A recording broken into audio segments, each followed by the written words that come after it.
Making people laugh has always been a huge part of what I do. Getting amusement, humour from the crazy things that people get up to. But then, life's funny, isn't it? Death, maybe not so much. I'd certainly think twice about cracking a joke to somebody with a terminal illness. But then, maybe I'm wrong about that.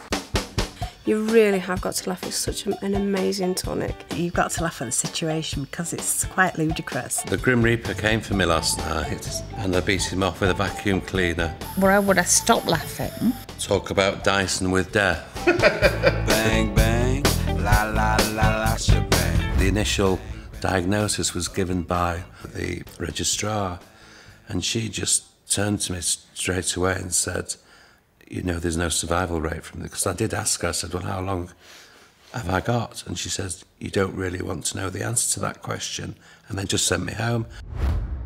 I think the trouble is that we have this concept that you're given a death sentence and you have to lie down in your little hospital bed and not do anything and have flowers and visitors and then you die. It's not expected for people to enjoy themselves when they're dying.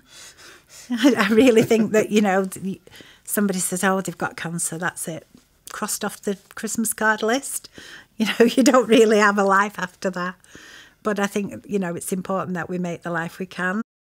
My oldest friend of 34 years has not spoken or seen me since I was diagnosed. Really? He said he couldn't stand to see me ill and with no hair, because I did lose all my hair. Yeah. It's just starting to come back now. Yeah. And that was it. That was the last time I spoke to him. For some people, it becomes more about them and how they cope with it. Really? Yeah, rather than you. Not how are you? Yeah. Kind of like, well, this has affected me very badly, this has. Yeah, and you think, you selfish cow. Crying out loud, I'm dying over here. Really? You know, I mean, you've had it's been that. I have had one of those reactions, yeah, Really? which it's just incredible, yeah. That's extraordinary. Needless to say, you don't always hang around with those people then for the future. Yeah. No, you tend to be drawn to people that make you laugh and, you know, you have fun with. So I went to have my cholesterol done and it was 4.7 or something, and this came out and he said, oh, you know, it's dreadful, this, it's really high. I'll have to write to your doctor. I said, oh, I said, can't you get it any higher? And he said, no. I said, because I'm saving up for a heart attack. I really want a coronary. Laughter is a part of everything for me, so why wouldn't it be a part of this? Why would I stop laughing? I don't feel a pressure to be cheerful. I do feel a pressure to give people good news. Yeah. And that's hard. Sometimes I cry, sometimes I'm sad, sometimes I'm angry. Oh, most of the time I'm laughing, and it takes almost nothing to set me off. It doesn't stop me being who I am. No. I'll always be laughing and joking. I can't help it. My partner goes out to work and then Andrea comes round and I'll be upstairs on the bed and motionless. Just give her a fright. And it usually works as well. One day you're going to wake up and you're going to think, where did all that time go? Yeah. You know, there's so many things I want to do, and I've now only got 6 months to do them. Yeah. So you need to really, really make the most of the time that you've got. Yeah. And I think as well, life is very, very much about living life for other people, not yourself. I think that's the biggest thing I've learned. Oh, yeah. bummer. Yeah, sorry about that.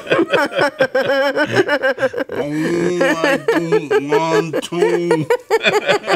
Well, don't then, you're fine. Look at me. I'm in show business. Woman goes into hospital after a heart attack and comes round to find God sitting by her side.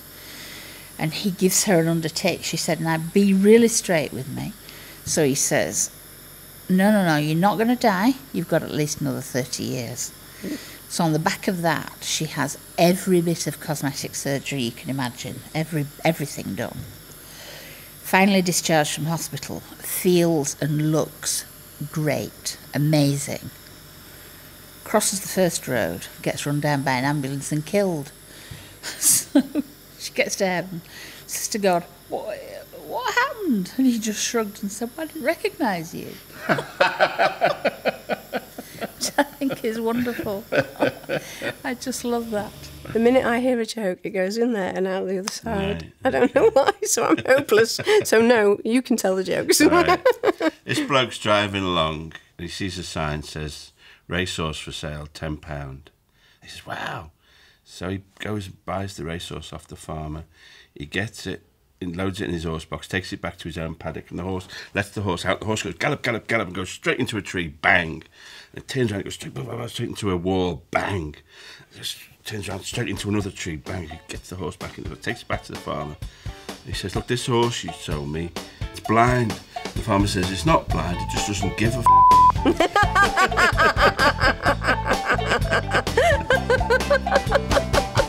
Bang, bang, la, la, la, la, shebang. Bang, bang, up now, here we go. Got another good one.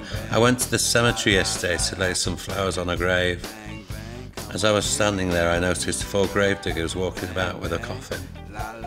3 hours later, and they're still walking about with a coffin. I thought to myself, they've lost the plot. I'm here all week, ladies and gentlemen. Try the chicken.